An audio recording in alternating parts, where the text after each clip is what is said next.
Well, I have made a command decision. I am not going to plant this plot this year.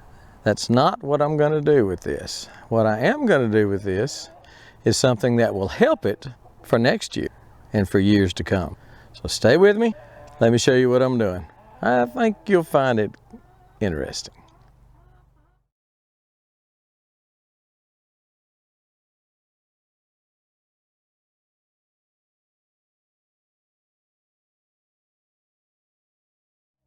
So I have decided this year not to plant this. I decided after I tilled it. I would not have tilled it had I realized what I was going to do, because it had a lot of this green right there, a lot of clover. Just volunteer. I didn't plant cover crop, but had a lot of that clover and hen's bit and other things in it. And but I've decided to let it rest for a year. I like to let my land rest every 7 years. If I don't make meticulous records or anything, but I do like to let it rest every 7 years. It's biblical, and I think if it's biblical, it's probably really good, probably a good idea. So next year, I've got to let my tub garden rest. I got to looking back at last time I let it rest, and it was in 2006. So about every 7 years, I try to let the land rest. Well, next year my tub garden will rest, and I'll plant this garden here in corn and peas and things like that. Most of my stuff goes in containers. If you've been watching me for long, you realize that. Wicking tubs as well as earth boxes and grow bags. Those are my blackberries in the orange and blue tubs. Those are blackberries in wicking tubs. I've got a whole playlist on growing blackberries in containers, and they do fantastic. But what I'm going to do this year is I have got lots and lots of wood chips. I have got 3 loads sitting here of wood chips. I'm going to pile pretty solid in wood chips. 8 or 10 inches deep. In the past, this field right here, this little patch, probably 50 by 50, something like that, had, I know it had 18 inches, if not 20, 24 inches of wood chips piled on it that just sat there for several years. So anyway, the wood chips on here will suppress the weeds. Instead of doing a cover crop, or instead of doing a tarp or something like that, the wood chips will suppress the weeds and will just almost immediately begin to break down and feed this little plot. So watch as I do the wood chips. Let me get started on the tractor, scooping up wood chips, putting them on this plot.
Here's where we are right now.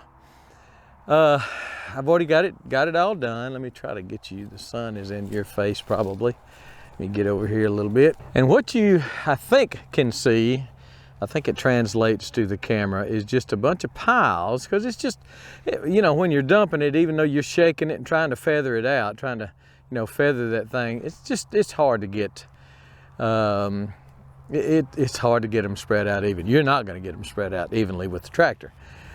However, I have a secret weapon, and I thought I was going to show it in this video, but it's starting to get dark, so that will have to wait for another video, but you just be thinking, how in the world is this man going to spread out all these lumpy, humpy, bumpies of wood chips into a nice, smooth, uniform garden spot? Well, it's a good question. I'm glad you asked, but it's gonna have to wait for another video. So here we are right now with just, it's spread. The piles are gone. That's where the 3 big piles were right there. I've already scraped it down and made it pretty. But this is what we got right now, and it'll probably, once I get it spread out fairly evenly, it will probably be about 6 to 8 inches thick. Some of those piles are 18 inches probably, but they'll get knocked down. I'm not going to tell you or show you right now how they're going to get knocked down. You'll just have to wait for the next video. But I did want to show you the spreading of them. Some of you don't have a tractor and a loader, and you got to do that by hand, and that gum I feel for you. I just wouldn't, you know, at my age, come in here and do that. So you'll see that these wood chips have a lot of sticks in them. A lot of sticks in them. And I'm going to try to alleviate some of that. Again, that's a secret as to how. I'll have to show you that in the next video. But just understand that if you get a load of wood chips, it's not necessarily going to be just pristine, beautiful little wood chips. There are sometimes these, I assume these sticks just don't make it through the, you know, that one's been cut, so it went through the chipper, but it just didn't, the chipper was not set up to where it would do the small stuff, I guess. I mean, I don't know much about a chipper. I know a lot of times, and it's because I've had the tree trimmers over here at my place doing a lot of work, that sometimes the worker will just, instead of running it through the chipper, he'll just throw it in the truck as if it got chipped. And that's when you see things like that right there. Just a bunch of sticks and twigs. I will bring you back next video. I'll show you what I'm going to do to these to try. They won't be perfect, but to try to see to it that this is pretty smooth through here and without all the humps, bumps, and hopefully, if it all turns out like I want it to, without a lot of those sticks. You just have to wait and see how I do that. All right. For this video, the sun is setting in the west like it's supposed to, and we're gone.